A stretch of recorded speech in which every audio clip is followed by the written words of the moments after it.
Donc aujourd'hui, nous allons lire un verset de la Srimad Bhagavad Gita.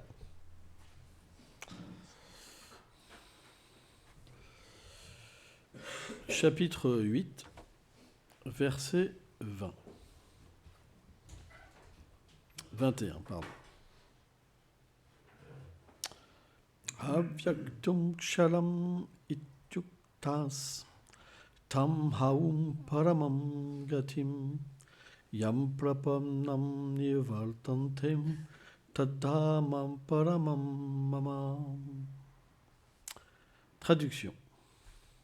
Cette nature éternelle, non manifestée, est connue comme étant impérissable. Non, je vais plutôt lire celui-là d'avant. Excusez-moi, je me suis trompé de verset. Parastasmastu bhavamnyom vyaktum vyaktam sanatanam yasa salveshu bhuteshu nasyat sunam vinachati. Cependant, supérieur à cet état non manifesté, il existe une autre nature non manifestée qui est éternelle et merveilleuse, et qui n'est pas détruite même au moment de la grande dissolution, quand tout l'univers est annihilé. Commentaire. Au-delà des univers matériels se trouve le ciel spirituel, lieu où se situent les demeures du Seigneur. Ces planètes inconcevables sont de la même nature que Krishna. Elles sont donc spirituelles, éternelles et merveilleuses. Elles ne sont pas sujettes à l'influence du temps matériel ni à la destruction.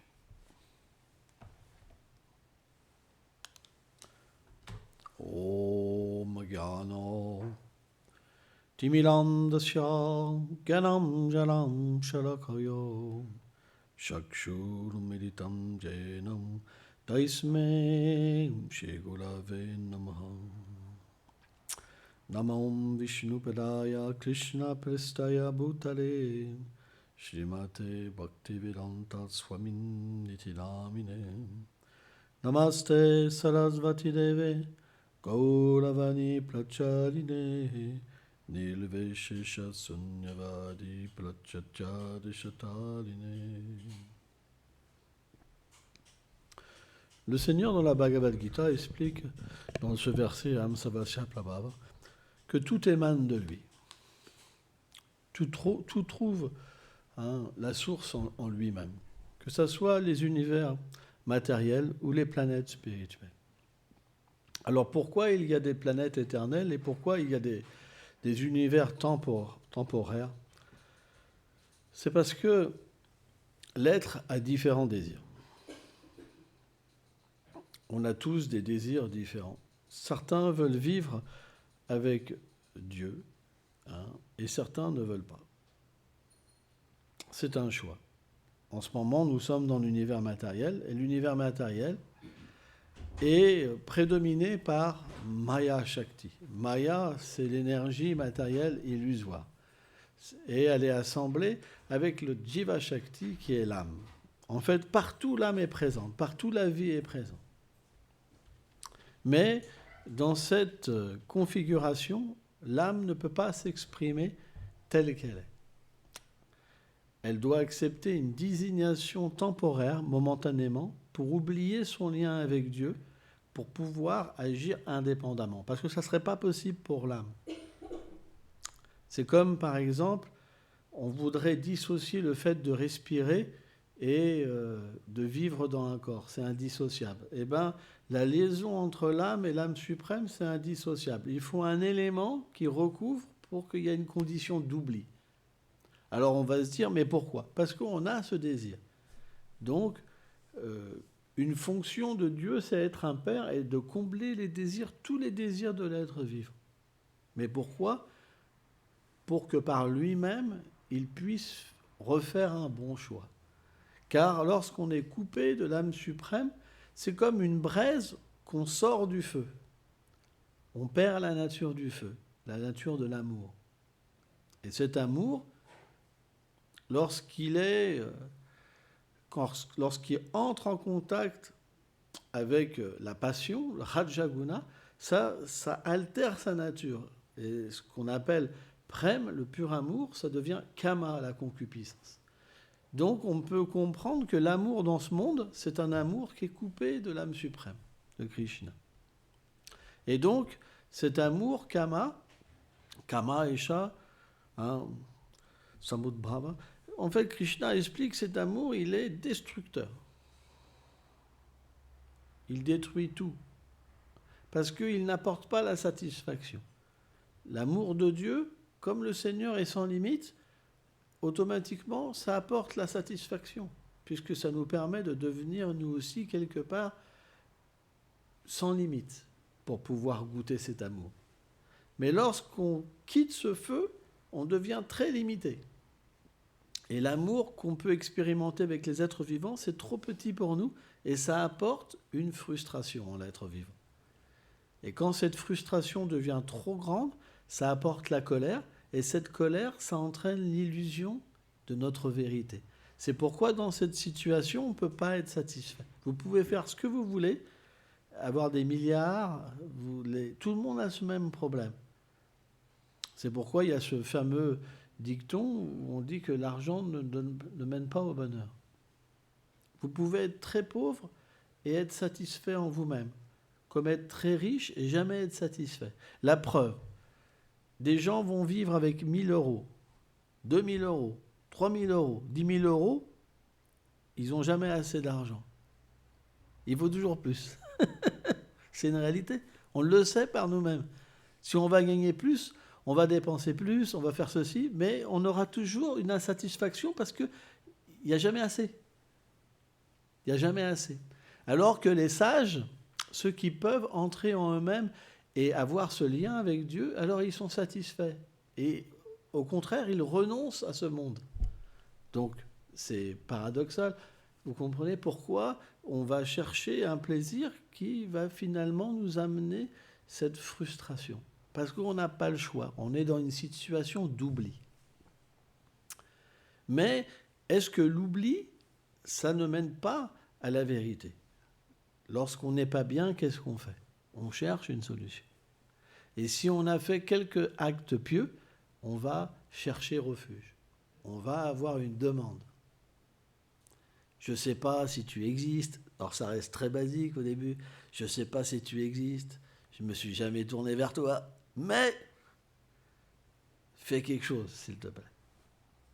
Et automatiquement, la prière, elle est toujours entendue, si c'est fait avec sincérité.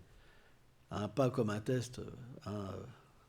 Ouais, je ne sais pas si tu existes, mais bon, je vais quand même prier. Là, ça ne marche pas, vous comprenez? C'est comme, par exemple, si quelqu'un s'adresse à vous, avec cette mentalité-là, vous n'allez pas prendre les choses au sérieux, même vous allez prendre de la distance. Donc par vous-même, vous pouvez comprendre que si votre intention, votre approche n'est pas bonne, naturellement, le lien ne pourra pas s'effectuer. Parce que le lien, il vient par l'amour. Il vient parce qu'on a besoin. Ça ne peut pas se faire autrement. Donc quand cette disposition, elle vient à l'intérieur de l'être, où il ne peut pas faire autrement, il prend refuge, il lève les bras, à ce moment-là, la miséricorde se manifeste. Et quand la miséricorde touche quelqu'un, l'expérience est là et la foi alors se manifeste. C'est pour ça que les scientifiques, ils ont beau analyser la foi dans une partie du cerveau, ils ne comprennent toujours pas pourquoi les gens, au XXe siècle, etc., pourquoi ils croient encore en Dieu. Alors que pour eux, c'est aberrant. Parce que la foi, c'est quelque chose qu'on ne peut pas expliquer. Ça vient d'une expérience et ça touche l'âme. Donc quand l'âme est touchée, c'est notre vérité qui est touchée, qui s'exprime, et alors on perçoit quelque chose qui, avec l'état de conscience qu'on avait avant, on ne pouvait pas percevoir. Et on entre dans un phénomène mystique, qui est la foi. Et selon la sincérité de la prière et l'amour, naturellement, le Seigneur réciproque aussi à différents niveaux d'intimité. C'est pourquoi on n'a pas tous la même vision du Seigneur suprême. Mais là, ce qui est vraiment intéressant, c'est qu'il nous dit quand même qu'au-delà de ces univers, parce que les Védas expliquent qu'il y a des milliards d'univers, sans nombre. Donc on ne peut même pas imaginer le nombre d'entités vivantes. Et un univers, c'est tout petit par rapport à une planète spirituelle. C'est tout petit. Et donc, dans ces planètes, le Seigneur est présent dans sa forme éternelle, empli de connaissance et de félicité, avec ses associés éternels. Et c'est ça qui est intéressant. Aujourd'hui, on fête la nouvelle année, on parle du temps. Chaque année, on dit bonne année, j'espère que tous tes vœux vont se réaliser, etc. Hein. Donc, on est sujet au temps. On n'a pas le choix. Dès qu'on touche dans ce monde matériel, hein, on touche, on est sujet au temps. Il y a une évolution qui se passe en nous. On passe de l'enfance, de la jeunesse, etc., le maintien, à la vieillesse et à la mort. Et on reprend naissance. On est éternel. Au fond de nous-mêmes, on sait qu'on est éternel parce qu'on n'a jamais l'impression qu'on meurt. Si je repense à qui j'étais quand j'avais 15 ans, j'étais la même personne. C'est ma perception qui a changé. Mon expérience m'a fait comprendre des choses différemment, mais je suis toujours cette personne qui ressent. Je ne l'ai pas virée. Elle est là. Vous pouvez vous mettre un look, par exemple, et vous vous identifiez au look, mais c'est quand même vous, à l'intérieur, qui existez. C'est pour ça que bien qu'on voit des tas d'êtres mourir autour de nous tout le temps, on ne pense jamais qu'on va mourir. On ne peut pas, parce qu'on est éternel. Peut-être quand la maladie vient, on peut y penser, parce qu'on s'identifie au corps. Mais sans ça, on n'y pense pas. Et pourtant, le corps, à chaque instant, il nous consume. Le temps, il nous consume à chaque instant. Mais on ne peut pas le ressentir. Et pourtant, notre corps vieillit. Moi, je sais, par exemple, quand je mets mes lunettes, hein, parce que sur ça, je ne vois pas assez, ça m'arrive de regarder mes mains, ben, je dis, ouais, je vieillis. Si je regarde mon visage, je vieillis. Mais pourtant, moi, je n'ai pas l'impression de vieillir. Je me sens jeune à l'intérieur de moi-même. Plus on se rapproche de l'âme, et plus on se sent jeune. Mais plus on est identifié au corps, et plus on peut subir la vieillesse quand même à un certain moment. Ça veut dire qu'à un certain moment, oh, ça fait mal le corps quand même. Hein. Déjà à 40 ans, on commence à sentir des séquelles. Alors que dire à 50 ans, que dire à 60, à 70, à 80, on a toujours un problème. Plus on vieillit, on a mal. Donc ce corps, il nous dit, je suis là. Le temps nous dit, je fais mon action. Donc plus on est identifié au corps, plus on peut ressentir après la vieillesse arriver. Mais par la vie spirituelle, on ne ressent pas cette vieillesse. On sent de plus en plus qu'on est l'âme et qu'on est éternellement jeune. Et ça, c'est quelque chose de contradictoire. Donc, le Seigneur est une réalité, parce qu'on est une réalité. Parce qu'on peut aimer, il peut aimer. Parce qu'on aime des amis, il peut avoir des amis. Parce qu'on aime jouer, il peut aimer jouer. Parce qu'on aime manger, il peut aimer manger. D'où viendraient toutes ces choses? Ça ne peut pas être séparé de lui. Krishna, ça veut dire la vérité absolue, celui qui comprend tout. Tout vient de lui. Il est la source de tous les rasas, de tous les sentiments. Donc automatiquement, c'est pour ça qu'il explique. Au-delà de cette nature temporaire, il y a la nature éternelle. Et c'est pour ça qu'il explique à l'âme, en Tavanta immédiat, que l'âme à l'éternel, elle n'a jamais eu de commencement, elle n'aura jamais de fin, elle n'a jamais été créée, elle ne pourra jamais être anéantie. Jamais. On est une partie intégrante du Seigneur suprême, dans le sens qu'on est créé à son image. Mais ça, c'est possible de le réaliser par la pratique spirituelle, une pratique pure. C'est pour ça, dans cet âge, on chante les saints noms. Dans le verset c'est expliqué que dans cet âge, il faut chanter le nom du Seigneur, parce que son nom n'est pas différent de lui-même. Par exemple, mon nom matériel, c'est William. En chantant William, je ne vais pas réaliser l'âme éternelle, parce que ça n'a rien à voir avec ma réalité éternelle. Vous comprenez? Mais Krishna et sa forme, ce n'est pas différent, parce qu'au niveau absolu, tout ce qui est relié au Seigneur suprême n'est pas différent de lui-même. Que ça soit ses associés, sa demeure. Donc quand on chante, on va déjà dans un premier temps se purifier. Et dans un second temps, quand la purification vient, on devient attiré. Et on devient complètement attaché et amoureux, en fait, de Dieu. Et au fur et à mesure, c'est expliqué, et c'est ce qu'on réalise, notre identité éternelle apparaît. Et on se déconnecte du corps grossier. On prend l'exemple d'une noix de coco. Quand la noix de coco elle est rassie, la chair se décolle de la coque. Et bien de la même manière, au fur et à mesure qu'on pratique, on se détache du corps et du cortège de ses souffrances et de ses attachements au monde matériel. C'est pourquoi le but de la vie spirituelle, c'est de comprendre notre nature éternelle. Parce qu'au moment où on comprend notre nature éternelle, on peut directement être introduit dans le monde transcendantal. Alors on dit, mais comment c'est possible ? Mais tout est possible. Parce que le Seigneur habite déjà avec nous dans notre cœur. Il nous accompagne en tant qu'Antaryami, l'âme suprême. Ishvara Sarvabhutanam. C'est d'expliquer que le Seigneur accompagne l'être vivant. Il l'observe. Il lui donne les fruits de ses actes.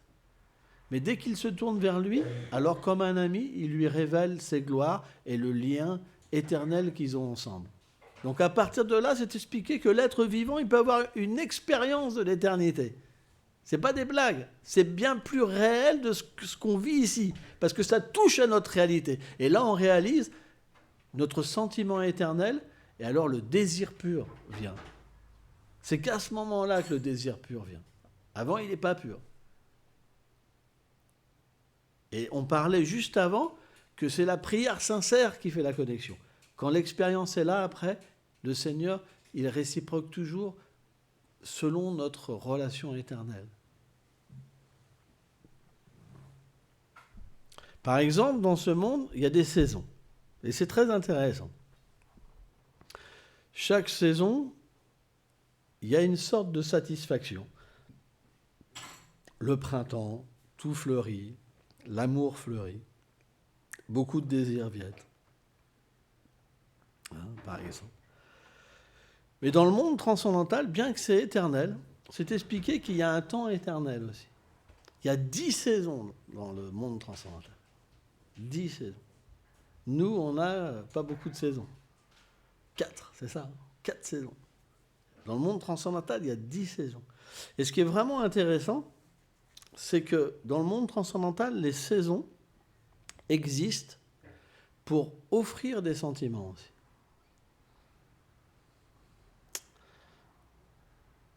Parce qu'ils sont des sentiments personnifiés. Parce que le Seigneur met en place un monde où c'est que des sentiments. En fait, il n'y a pas de matière dans le monde transcendantal, c'est expliqué. Même les tables, les instruments sont des personnes. Ils ont la conscience. Ils ont une relation. Et ça, c'est quelque chose d'inconcevable. Une fleur peut nous parler. Un fruit peut nous parler. Un arbre peut même se déplacer s'il veut.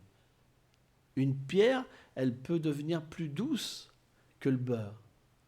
C'est expliqué quand le Seigneur marche sur les sentiers, leur amour pour le Seigneur est tellement fort qu'elles deviennent plus douces même que l'herbe. Donc tout est transcendantal. Et ça, d'un point de vue, pour un matérialiste, si vous voulez parler de ça, il va dire, les gars, ils sont barrés. Mais, quand vous devenez un spiritualiste, ça vous parle. Parce que vous voulez un monde comme ça. C'est pour ça qu'on n'est pas heureux ici. Il y a toujours quelque chose qui ne va pas. Le temps, les moustiques, les machins, les bidules, il y a toujours une cause de souffrance. Le corps, les êtres vivants, toujours. Mais dans ce monde, dans le monde transcendantal, l'expérience qu'on a, c'est que tout nous vient en aide. Tout nous vient en aide. Tous sont des serviteurs, tous sont abandonnés les uns aux autres. Donc automatiquement, quand vous avez une expérience comme ça, vous avez envie de retourner dans ce monde transcendantal. Donc dans un premier temps, le Seigneur en parle. Si vous regardez, je me rappelle d'une classe que j'avais écoutée quand j'étais jeune, d'un Swami, il disait par exemple, si vous voulez aller, le désir, comment il vient. Vous regardez par exemple un livre, ça parle du Brésil par exemple, vous voyez des beaux perroquets, des ceci, des cela, vous dites, ah ouais, j'aimerais bien y aller. Vous comprenez ? Et vous développez le désir, et une fois que le désir est là, il y a l'action qui vient. Et bien de la même manière, la connaissance transcendantale, elle n'est pas différente du Seigneur suprême. C'est pour ça qu'il faut étudier des livres authentiques. Mais lorsqu'on étudie, on va développer des désirs spirituels. Et grâce aux désirs spirituels, on va avoir l'expérience de Krishna. C'est pourquoi c'est très important. Plus on étudie sur Krishna, et plus l'expérience peut être véritable.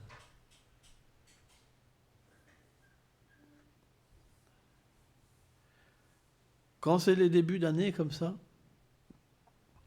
on devrait avoir une introspection sur notre année qui est passée. C'est très important. L'introspection, ça ne veut pas dire qu'on va se détruire, mais on va essayer de comprendre ce qu'on a mal fait. Alors bien sûr, pour comprendre, on a besoin toujours d'une connaissance parfaite qui va nous permettre de comprendre que lorsqu'on agit mal, de telle manière, on va engendrer une souffrance. Et lorsqu'on agit bien, d'une telle manière, on va naturellement se développer spirituellement et transcender l'environnement. Et on doit voyager au fond de nous-mêmes et penser à ce qu'on a fait. C'est toujours très important. On fait des bonnes choses et des mauvaises choses. Les bonnes choses, il n'y a pas de problème. Mais les mauvaises choses, on doit réparer. On doit demander pardon. C'est très important. Parce que quelqu'un nous observe. Il y a une vérité supérieure qui nous échappe. Mais elle voit tout. Donc on doit véritablement avoir cette introspection et réparer.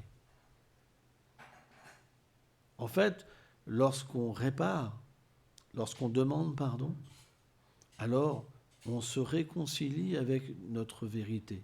On est très proche de notre vérité. Lorsqu'on tient tête et qu'on dit « ouais, il l'a bien mérité », alors on s'écarte de notre vérité. L'humilité, cette tolérance, ce bon respect envers les êtres vivants, c'est notre vérité. C'est des qualités de l'âme. Donc c'est très important d'analyser notre vie pour progresser. C'est la seule façon qu'on a pour arrêter de s'apitoyer et pour pouvoir dépasser des obstacles. Lorsqu'on est humble, et ça c'est un travail en nous-mêmes, on n'a pas besoin de faire un show.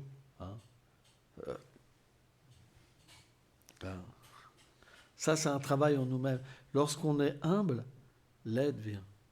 Lorsqu'on accepte qu'on n'est pas si fort que ça, mais qu'on est finalement très petit, l'aide vient. C'est pourquoi l'ego d'un spiritualiste, elle est dans la petitesse. Plus il est petit, plus il voit. Plus il a de l'aide. Plus il dépasse les obstacles qu'il a dans la vie. Sans ça, on est livré à nous-mêmes. De toute façon, on devra prendre ce qu'on a semé. Et si on a planté beaucoup de mauvaises graines, on souffrira. À un moment, vous savez, quand on souffre trop, l'orgueil, il pèse pas lourd.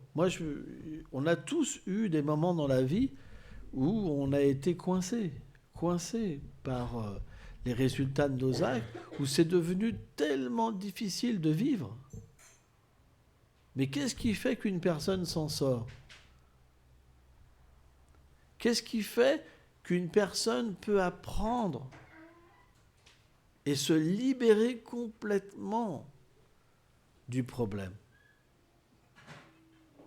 C'est l'humilité. Quand on est humble et qu'on comprend qu'on ne pourra pas dépasser par nous-mêmes cet obstacle parce qu'il est trop dur, alors on prie. Et selon notre sincérité, l'aide vient. Si une personne comme moi a pu comprendre ça, vu le passé que j'ai, je pense que tout le monde ici peut avoir cette expérience. Mais c'est l'intensité. De quelle manière vous voulez être sauvé ? C'est ça le plus important. Si vous voulez être sauvé pour recommencer, ça ne marchera pas. Ce n'est pas notre philosophie. Notre philosophie, c'est je veux être sauvé, sorti de cet obstacle pour après devenir quelqu'un qui aime. Quelqu'un qui accepte une relation avec la vérité, avec Krishna. Et à ce moment-là, ça vient. Peut-être qu'on verra des choses après. Plus il y a la pureté, plus on voit des choses de plus en plus subtiles qu'on ne pouvait pas voir en nous-mêmes.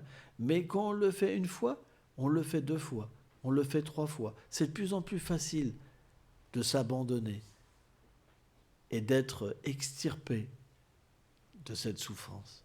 Et à un moment, c'est constant et on ne souffre plus. Même quand l'environnement nous frappe, on voit directement la miséricorde. Et ça, c'est quelque chose que tout le monde peut avoir. C'est juste une position, c'est juste une attitude intérieure. Alors, c'est pas facile à avoir, mais pourtant, est-ce qu'on a le choix ? Sans ça, on va continuer à souffrir encore et encore et encore. C'est pourquoi on doit se positionner d'une manière favorable. On appelle cette disposition la voie du Sharanagati. Elle comprend 6 aspects. Accepter ce qui est favorable à l'avancement spirituel. C'est la première chose. Et se défaire de ce qui est défavorable. Ça, déjà, c'est pas facile. Parce que ce qu'on pense qui est bon, c'est pas forcément bon pour notre vérité. Et là, c'est pas facile. Mais c'est une question d'amour encore. Par exemple, matériellement, vous pouvez tomber amoureux d'un homme, d'une femme, ce que vous voulez. Si vous aimez, mais que la personne, c'est votre look qu'elle n'aime pas, ou parce que vous fumez, parce que ceci, s'il y a l'amour, vous allez abandonner des choses. Parce qu'il y a l'amour. Vous comprenez ? Et bien de la même manière, au niveau spirituel, quand l'amour vient, on va toujours accepter ce qui est favorable pour rencontrer l'être aimé, parce qu'on ne peut pas vivre sans Krishna. Et c'est un amour qui est beaucoup plus puissant, parce qu'on peut tout abandonner. On peut devenir complètement pur grâce à cet amour. L'amour matériel, elle a une limite. À un moment, on se sépare quand même.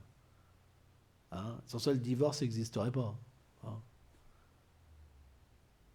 Mais spirituellement, une fois que vous aimez, c'est fini le divorce. C'est éternel. Et quand Krishna vous pique par son doux sourire ou par l'arôme de la fragrance de son corps, ou voilà, etc., hein, alors vous ne pouvez pas refaire marche arrière.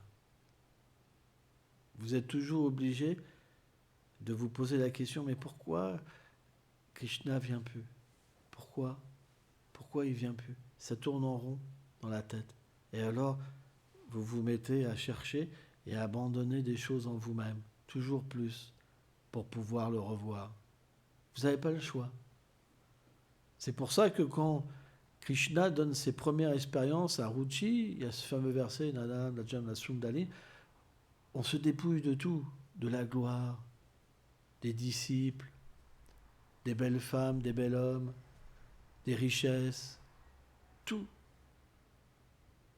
Parce qu'on veut ce dépouillement pour être véritablement l'âme d'amour. C'est ça qu'on veut. On veut juste l'amour, le vrai amour, le pur amour. On en a marre de donner notre cœur à des gens qui ne nous comprennent pas complètement, qui ne peuvent pas nous satisfaire et qui nous trichent, parce que personne n'est parfait. Une fois que l'expérience de Krishna vient, à l'instant même où elle vient, on comprend que c'est ça que je cherchais depuis tout le temps. Et là, on devient en paix. On ne cherche plus ailleurs. Alors bien sûr, c'est pas qu'on n'aime pas les êtres. On aime les êtres parce que c'est des parties intégrantes de lui-même. Parce que toutes les qualités viennent du Seigneur suprême. Tous les parfums viennent du Seigneur suprême. Tout vient de lui. Donc, on aime les êtres parce qu'il nous rappelle Krishna. Mais on ne voit plus rien séparé de Krishna. C'est pour ça qu'on n'en veut plus à personne. On n'a pas de préférence.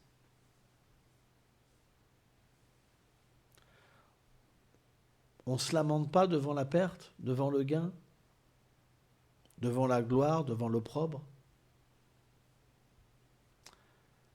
On perçoit quelque chose qui est au-delà.